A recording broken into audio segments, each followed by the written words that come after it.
I was invited to speak about how movement research, the studies in the body, the practice of dance, touch,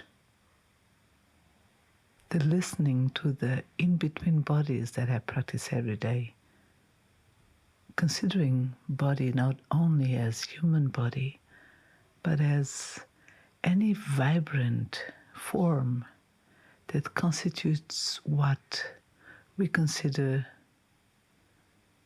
living existence or reality.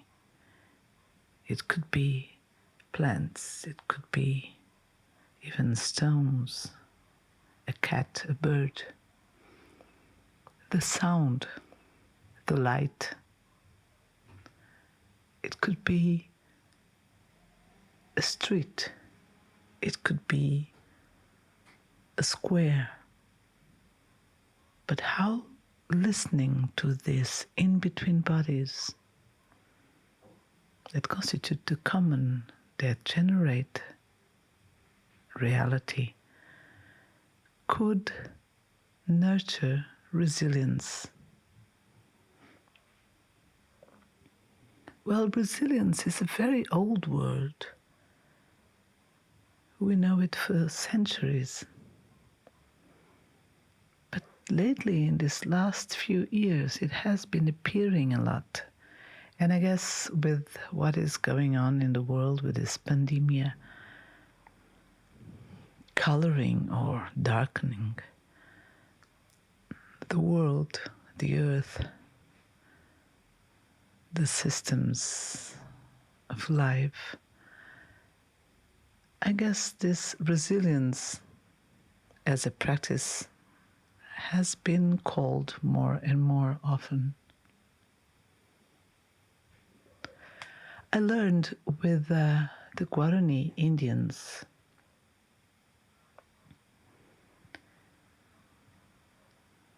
a lot of things, a lot of very interesting considerations on nature, of course, knowing that as humans of the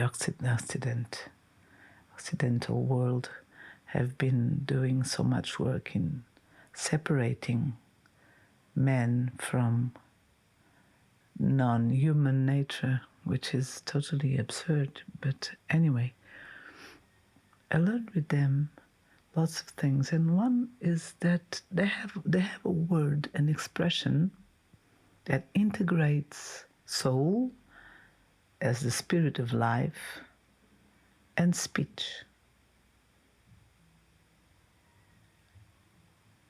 And they say that all illnesses are born or appear in the separation between speech and this spirit of life. I also have been listening to lots of people saying things like, oh, it's much easier to speak than to do. Yeah, you say those things, but then when you go to action, it's not the same.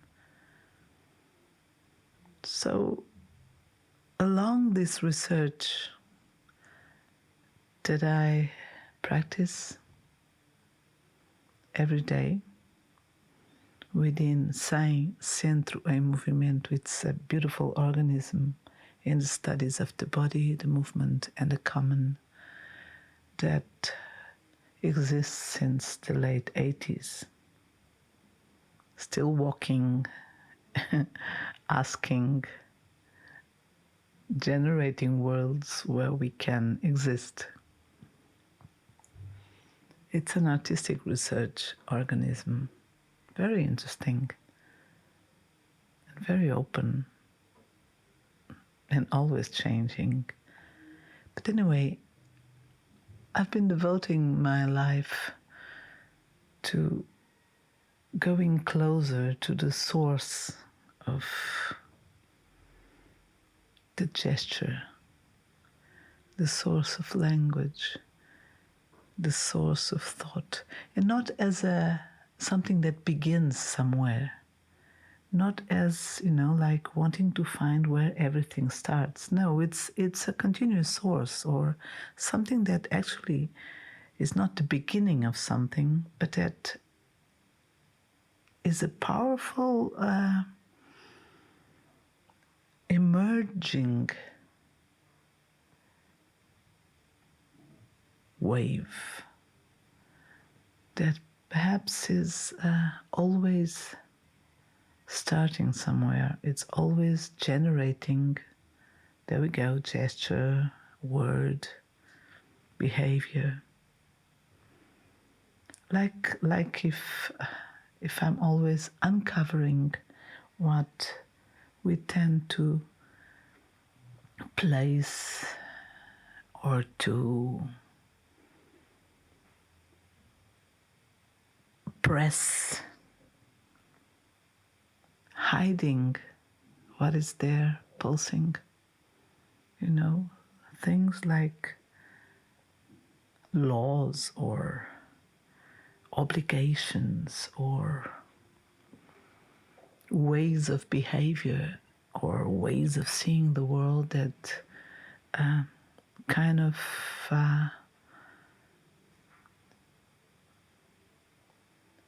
make us more insensitive to the listening of what is there, that is always becoming, and that we call at Sai not knowing, an immense form of knowledge that integrates everything we think we know, but is an enlarged, expanded way of being or of thinking. And in this practice, and I know that what I'm saying is very confused, but eventually some lines of thought or of some lines will appear. In this practice, in this exercise of existing that I and Sai practice every day, we have been getting as close as we can with all the mistakes, the errors, the flops that are part of being alive, daring to be alive, not surviving but existing. In this everyday walking, I have been nurturing the possibility of allowing the speech to be aligned with the thinking, doing. So, like some years ago, we started noticing that perhaps we were too attached to the doing versus the not doing.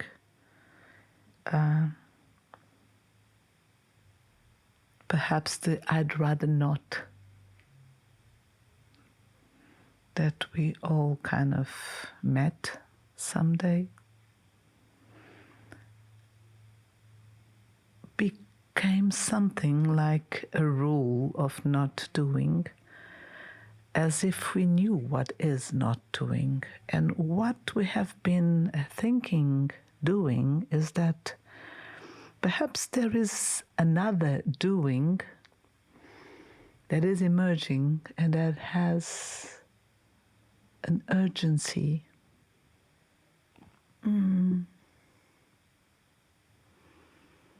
As if the I'd rather not of Bartleby invited us to withdraw from action, and that perhaps we could consider other forms of action that are not about accumulating or putting things on top of other things, hiding what is behind, producing. Perhaps we could consider other actions that are not about producing more. Actions, perhaps gestures, that are aligned to thinking. Actions that are not a result of a thinking that is developed somewhere hiding in an office or in a very well-prepared room for thinking, a thinking that is vibrant in the walking of thinking and that aligns directly to action. So it's not that first I think, then I do. So it's a doing thinking. And this doing thinking, doing, has been appearing as possibly a doing that is not doing, in the sense of not producing something, not producing another art piece for the market, not producing something that will enlarge the strength of neoliberalism or capitalism flows. And in that same vibration, I have been practicing speaking, as I'm doing now, as a doing, not doing, or as an alignment of thinking, doing, speaking. So in that sense, I did not prepare this speech before. I did not write it or align it or organize it. I'm tuning into considering the invitation of thinking resilience in the research of movement, body studies, the practice of dance and touch, of listening to the in-between bodies. I'm deeply listening to my own breath. I'm lying on the floor, sometimes rolling, like slowly dancing perhaps. Aware of the heartbeat, the breath, the silent walk of the cat. So I'm existing and I'm considering the invitation. And in this invitation, I'm allowing the words to speak. And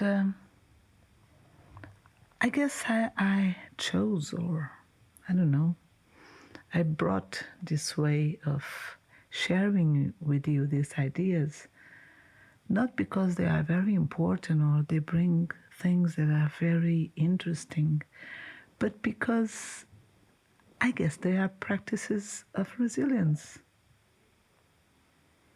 of not being a slave of fear, not being totally crystallized by the horror of saying something stupid or saying something that is not really, important or intelligent, allowing the flow of thought to become word, to become gesture, just existing, breathing, extending, contracting the intestines, or, waving my fingers, feeling the temperature of the air, feeling the breath moving in and out, body world. Whenever the word resilience appears, I think of plants. I've been very brave lately to move closer to the world of plants. Since I was a child, I always felt that plants were so intelligent. They had such a mysterious wisdom that perhaps I could not accompany, just respect, be with, be with the beauty, with the wind.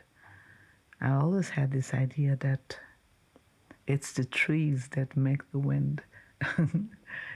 Something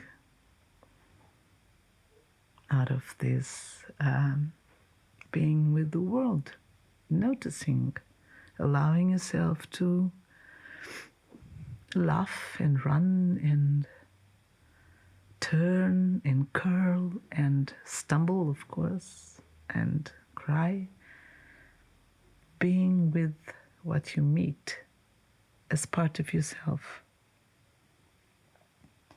And I see the weeds growing wherever the weeds grow.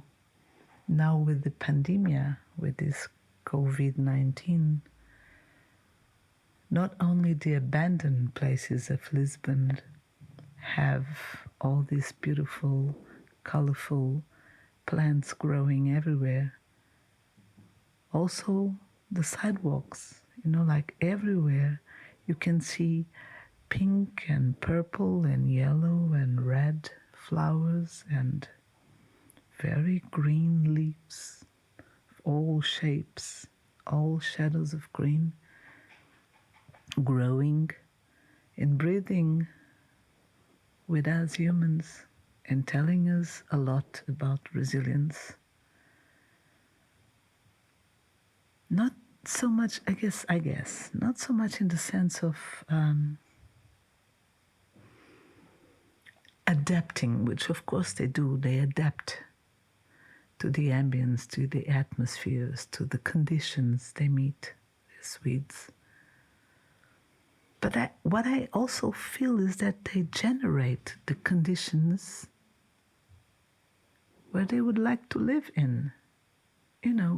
They also create the atmospheres. They not only adapt. That's at least what I've been learning out of being with all these weeds in this last 4 months. Also noticing that sometimes the same plant can have flowers that is red or I guess purple, or I don't know, they can have different colors. In Portuguese, we call these weeds ervas daninhas, which means something like nasty herbs. But we can also call them ervas apontadoras, or pointing herbs, because they tell us a lot about the soil, about the earth, about the ambience where they are, about the place they inhabit or they co-create. And I guess this is something that interests me a lot and that I learn a lot with plants. The way plants connect to other plants, not only through the air that we can see as humans, but also underneath the earth. They connect to other organisms, to other life forms, to other shapes, to insects, to microorganisms, to salts, minerals, to water, to air. I guess we have a lot to learn with this way of not centering the existence in what you think you know, in what you think you are. I guess resilience is a movement that continuously invites you to be closer to yourself, to your becoming self, not to an idea of you, not to something you should be or should represent. It's something else. It's a becoming body that exists with a becoming world. One day I was dancing and, researching, existing. And I had this impression that all bodies are potentially round or spherical, like the sun or the earth. And It's not, again, it's not something that is true. It's a sensation. It's a flowing sensation. But out of this movement that continuously generate from a moving center, from a walking or wandering center towards a wandering or continuously reshaping periphery, or towards a continuously appearing world. And, you know, all this movement, it comes from this world that is always becoming world, connecting to this becoming center of your becoming self. If this movement pulses evenly from this, I would say, becoming center towards this becoming periphery, and from this becoming periphery towards this becoming center, if this pulsing is, I would say, even, then the shape becomes a sphere. Notice a ball. Like when you watch a ball, how can a ball continue to be a ball, spherical? How can the earth or the sun continue to be spherical? Or the eyes. I guess the eyes are potentially spherical, round. But we do feel sometimes that they get more, they change shapes. If you are stressed, or if you are very happy, or if you are crying, or if you are trying to focus, or if you are totally relaxed, this tendency to be spherical, it's something that I can experiment or experientiate in this becoming Sofia. So, I guess that the shapes are constituted of many diverse moving through movements. And I guess it's this meeting body world that invites each living form or each body to assume the ever-changing shape we are. Like a starfish or a coconut tree. I guess it's the way each being in its communication, its conversation, its relation, its meeting with the world, each being becomes the shape it is becoming. Like the clouds. You look at the clouds and you see that they are always, changing the shapes, getting more dense or more. And I guess that's out of meeting the air, or meeting what we call the sky. So I don't see so much resilience as a way of continuing to walk, even though the adversities of your everyday life put a lot of stress on you, or make you stop, or scare you. I feel more resilience as a way of listening to yourself and keep becoming what you are becoming, accepting your ever-changing shape. Really listening, deep listening to the becoming world that is you too. Considering the other as a body that is you, that is not something separate from you, that is a coexistence, that is a dancing vibration that coexists with you. So this practice of every day, every moment, continuing to listen to what you are becoming, it's not something that drives you away from thinking or from reading or from being in a cafe talking with your friends. It's not one of this serious stuff you do that you close yourself into yourself so that you can be focused. I guess it's, for me at least, it's much more of a wandering attention of continuously listening to the becoming body world.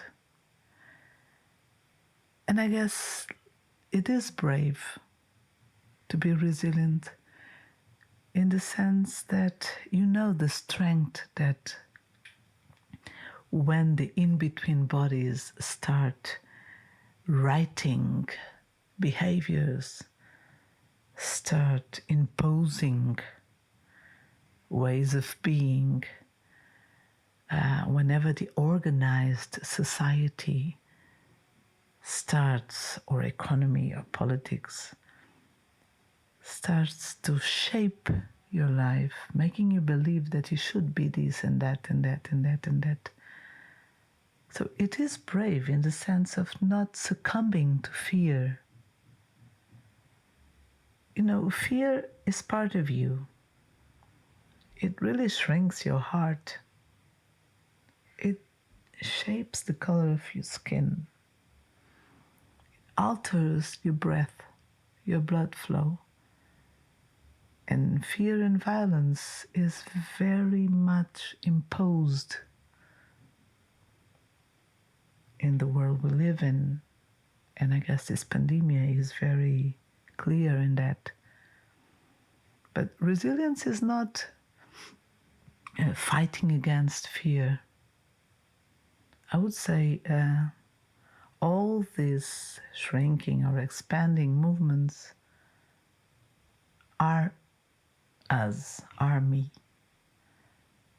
So I would say it's not so much being against. It's really allowing fear to move through you and keep breathing, keep existing, finding other ways of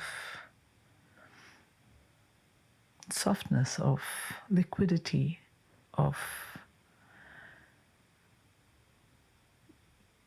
landscapes of being that are connected to you. Perhaps the ways of being, perhaps, no, I'm sure, the ways of being Sofia are not the ways of being Bruno, not the ways of being Mary, not the ways of being Berlin or Lisbon, or, you know, we have to, I guess, at least that's what I do. We have to listen to the ways of becoming ourselves. Not writing them down and making sure that you fight for, you know, for being coherent to what you wrote that you should be.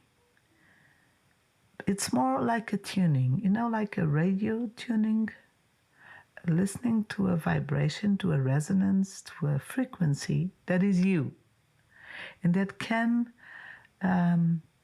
assume the most diverse shapes, but you still sense that that is you. It's you becoming you, perhaps more shrinked or more open or more, you know, more rigid or more fluid. It's not right or wrong. It's a frequency that is continuously becoming you in the listening and walking with the continuously becoming world. And I guess that tuning to this frequency, even listening to this frequency, is a lot of work. It's everyday work. And it, again, it's not right or wrong. We do lots of mistakes. It's, you know, like we are always very clumsy in existing. I am very clumsy in existing. but I guess I accept. Sometimes I cry or I get very angry. Okay, continue dancing, writing, breathing, asking, not knowing. Just continue walking. There's no way out of existence. The existence is the vibration itself. And tuning to the frequency of becoming me and continuously walking, dancing, thinking, daring to speak, daring to, like to wave, to draw, to write, connected to this specific frequency. I guess that's resilience.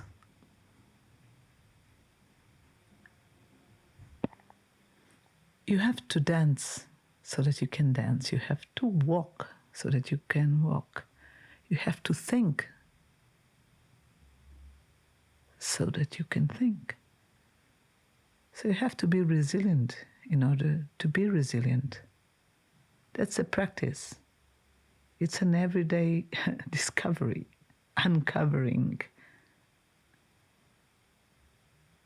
It is, I guess, not allowing yourself to just, hide under all these expectations of being what you're not or what you're not becoming.